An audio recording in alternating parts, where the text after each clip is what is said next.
Pero insisto, ¿cómo puedo creer en alguien que dice, no, el problema de la dictadura, el problema del gobierno, del régimen militar, porque él nunca lo llamó dictadura, fue no haber matado a 30,000 y hace apología de la tortura? ¿Cómo es que, mira, Bolsonaro, Él no enseñó el odio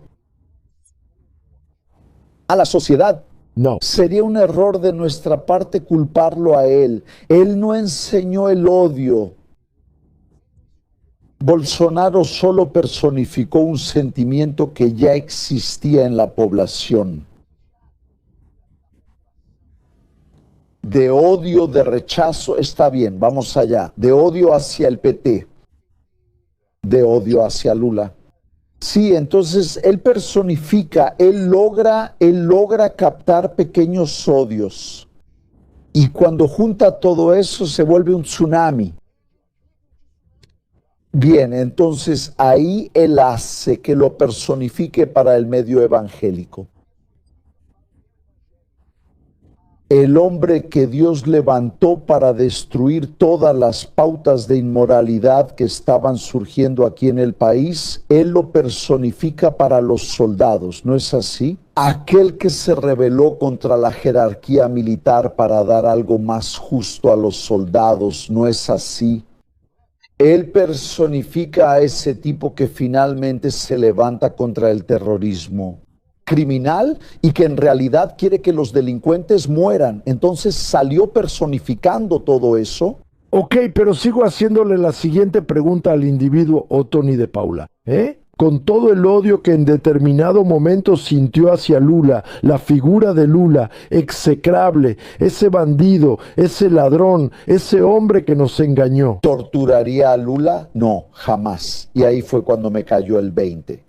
Fue cuando me cayó el 20. Y siempre lo digo, cuando me cayó el 20, yo acababa de operarme, me hice una bariátrica, estaba sin mis redes sociales porque tuve un enfrentamiento con el Supremo Tribunal Federal. Alexandre de Moraes me quitó mis redes sociales y yo estaba en casa guardando reposo. Y entonces empecé a revisar lo que había dicho.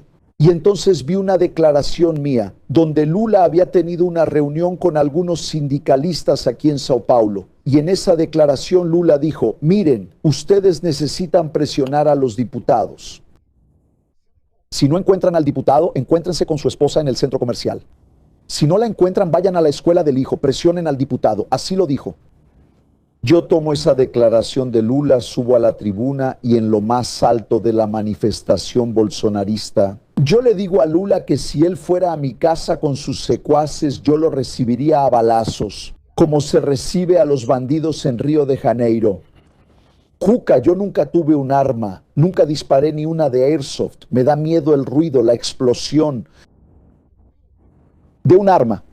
Y entonces cuando vi ese video, yo en la tribuna vi que fui tomado por el personaje. El personaje se apoderó de mí. Ese no era yo. Ahora lo más interesante es que mis hermanos en Cristo de mi comunidad de fe nunca me recriminaron por manifestar tanto odio, nunca dijeron, Dios mío, el pastor diciendo eso. No, me aplaudieron. Pero cuando yo mismo estuve orando por el presidente de la República, que según nuestro principio de fe es una autoridad constituida por Dios, porque Romanos 13 dice que no hay autoridad que no sea constituida por Dios. Fui execrado por mis hermanos que entendieron que yo dije que Lula sería recibido a balazos si llegara a mi casa y que yo no podría orar por ese hombre execrable que era Lula. Y ahí por primera vez empecé a sentir lo que parte de la izquierda sincera como tú, que haces ese tipo de preguntas sincera como explícame, estaba sintiendo. Yo miré y dije, Dios mío, ¿qué me pasó a mí y a tantas personas? Y ahí vuelvo a decir, estábamos lejos de los valores de Cristo y no nos dimos cuenta. Nos habíamos convertido en simples religiosos y entonces llega alguien que nos arrebata. ¿Quieres ver el punto más grave de toda esta historia, Juca? Y es obvio que jamás me harías una pregunta así porque eso está en mi campo, en mi cosmovisión bíblica, teológica. Juca, aquí tienes a este amigo que conocí aquí, un profesional sumamente competente que es Isaac, que es de origen evangélico. De hecho, una madre prácticamente solo le pone ese nombre si tiene algún principio de fe. El problema de él, que seguramente le ocultó a usted, es que él es aficionado del Palmeiras. Pero bueno, está bien, lo perdonamos, Jesús perdona. Jesús perdona. No, y yo no tengo nada que ver con eso porque yo le voy al Flamengo. Me estoy metiendo aquí en todo este lío. Eso es porque Juca, yo soy fan de Juca, así que entre quedarme con Juca, que es mi ídolo periodístico, y con Isaac, me quedo con el chiste de Juca. Pero Isaac sabe de lo que voy a hablar y los evangélicos, los hijos de creyentes que nos están acompañando ahora, saben de lo que voy a hablar. Juca, si vas a una iglesia evangélica y has hecho algo honorable y el pastor quiere aplaudirte, te pondrá a su lado y le dirá a la comunidad de fe: hermanos, vamos a aplaudir a Jesús por Juca Kfouri. Entonces todos vamos a aplaudir, no a Juca, sino a Jesús por Juca Kfouri. Entonces recibes el aplauso indirectamente porque entendemos, por la forma en que entendemos la idolatría, que Dios condena la idolatría. Y el protestantismo surge a partir de eso también. De los santos, venerados, católicos, en fin, aunque el católico diga: oh, nosotros no adoramos, nosotros veneramos, es obvio. Y entonces tenemos ese cuidado para no dividir la gloria que es de Dios. Juca, Bolsonaro iba a nuestros cultos y nosotros lo llamábamos mito. Mito, Juca. Si le hubieras contado antes de 2018 a un pastor allá del interior, allá de la favela de Río de Janeiro, que entraría un hombre a la iglesia y sería ovacionado, adorado como mito, ese pastor diría: es el anticristo, es el anticristo. Entonces fuimos consumidos por eso, porque nos alejamos de los principios elementales de la fe cristiana. De tal forma, Juca, que cuando me vi ahí amenazando al presidente de la República de un campo en el que nunca voté, nunca pertenecía a su campo ideológico, siempre tuve algunas diferencias, pero cuando me vi ahí con ese comportamiento, vi que me parecía más a Bolsonaro que a mi Jesús.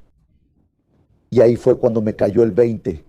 Y en nombre de la honestidad intelectual, en nombre de la verdad, no me conformé con vertirme sin subir al mismo púlpito donde hice aquella amenaza y decir que estaba arrepentido, y decir que me equivoqué, y decir que fui parte de este movimiento de consagración y veneración del hombre, que fui parte, que contribuí para ese becerro de oro fuera levantado en nuestros templos, en nuestras iglesias. Hoy oro por Bolsonaro. Pido que Dios realmente transforme su corazón para que Dios lo convierta, así como oro por Lula. Si hoy Bolsonaro me pide oración, yo voy y voy a orar por él. Ahora, no me quites el derecho de orar por Lula o por cualquier ser humano, no importa quién sea, porque yo que soy hombre de comunidad, yo que soy hombre de iglesias dentro de la favela, Juca, muchas veces ya he orado por el narcotraficante pidiendo que Dios lo libere de ahí. No oré por armas, no oré para que él tenga victoria, no, ese no es mi papel, yo no soy cómplice de su crimen. Pero sí oro pidiendo que Dios libere a este hombre, que te le reveles, él es tuyo. Señor, tienes un propósito en su vida. Si puedo hacer eso por un narcotraficante que le hace tanto daño a la sociedad, porque Cristo me ordena hacerlo, ¿por qué no puedo orar por el presidente Lula, que al contrario ha hecho tanto bien a este país, principalmente a los más necesitados, que siempre han sido la elección de Cristo? Voy a llamar a otro, nuestro último bloque, pero ya quiero que piense en cómo responder la pregunta fácil para usted. ¿Cómo cree usted que ahora es posible pasar esa página? Excelente. Ya regresamos. Estamos de vuelta con esta conversación absolutamente reveladora, verdadera, franca, con el diputado federal del Partido Social Democrático por Río, Othony de Paula. Entonces, diputado, ¿cómo es que todos nosotros vamos a dar? Por terminada esta historia, vamos a pasar la página y quiero dejarle clarísimo a usted. No tengo, aunque no vaya a votar, no tengo ningún temor de que la derecha de verdad gane una elección en Brasil. Voy a votar en contra. No es mi visión del mundo, pero conviví durante años con la derecha aquí en Sao Paulo, instalada Geraldo Alckmin, Doria y tantos otros. No pasó nada. Nadie perdió los dedos ni los dientes por eso. Eso me asusta. En la extrema derecha. En la extrema derecha. Temo una elección de la familia Bolsonaro, hoy personificada en Flavio. Primero, ya no los reconozco desde mi manera de ver las cosas. Y dentro de las experiencias que tuve, no los reconozco como ni campo democrático ni como la verdadera derecha. Ellos tienen el poder de usar la máquina social que es Internet para triturar cualquier reputación. ¿Trituraron la tuya? Sí, fui llamado y hasta hoy me llaman. Hoy traidor. ¿Traidor? Traidor. No lo conozco. ¿Va a perder votos por eso? Sí, tengo dudas. Puse mi reelección en riesgo, pero en nombre de la verdad. Está bien. ¿No es así? Es esa vieja historia de que la verdad decidió bañarse y cuando estaba tomando un baño tuvo que quitarse obviamente la ropa y quedarse desnuda. Y se cuenta esta historia de que la mentira, que siempre fue enemiga de la verdad, al verla bañándose desnuda, fue y le robó su ropa. Y se vistió con la ropa de la verdad y salió caminando con la ropa de la verdad. Cuando la verdad terminó de bañarse y fue a buscar su ropa, no la encontró. Y cuando no la encontró, encontró en el lugar de la ropa que usaba, la ropa de la mentira. Ella tenía dos opciones, o andaba desnuda o se ponía la ropa de la mentira. Y por eso hoy decimos que la verdad está desnuda, porque ella prefirió andar desnuda que ponerse la ropa de la mentira, desnuda y cruda. Entonces tomé una decisión en nombre de mi conciencia. Si alguien piensa que esto es una maniobra política mía, al menos debería declarar mi voto por Lula, porque el 30% de la iglesia vota por Lula. Entonces al menos necesito aferrarme a algún lugar. Pero no. En realidad yo no hago ese tipo de movimiento. Primero porque yo entiendo que primero llegué a tener un profundo respeto por el presidente Lula. ¿Está bien? Profundo respeto. Está bien y te lo digo sin ningún problema. Si están Flavio Bolsonaro y Luis Ignacio Lula da Silva en la segunda vuelta, no tengo miedo de perder votos al decir que votaré por Lula por primera vez en mi vida. ¿De acuerdo? Y comenzaré, si es necesario, un movimiento nacional, derecha con Lula. Sí, además, nadie podrá decir que no soy de derecha, que no soy conservador. ¿Pero en nombre de qué? En nombre de la soberanía nacional. La derecha perdió una gran oportunidad de tener como candidato a Eduardo Leite. ¿Perdió la gran oportunidad? No.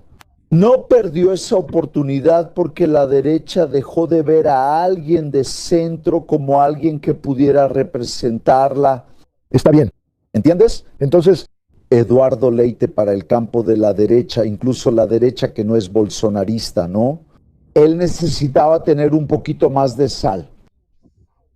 Está bien, ¿no es así? Él necesitaba tener más sentimiento antilulista para poder también representar este campo de la derecha, que no es un campo radical, no, pero que debido al radicalismo del bolsonarismo necesitaba tener así un candidato que entusiasmara más.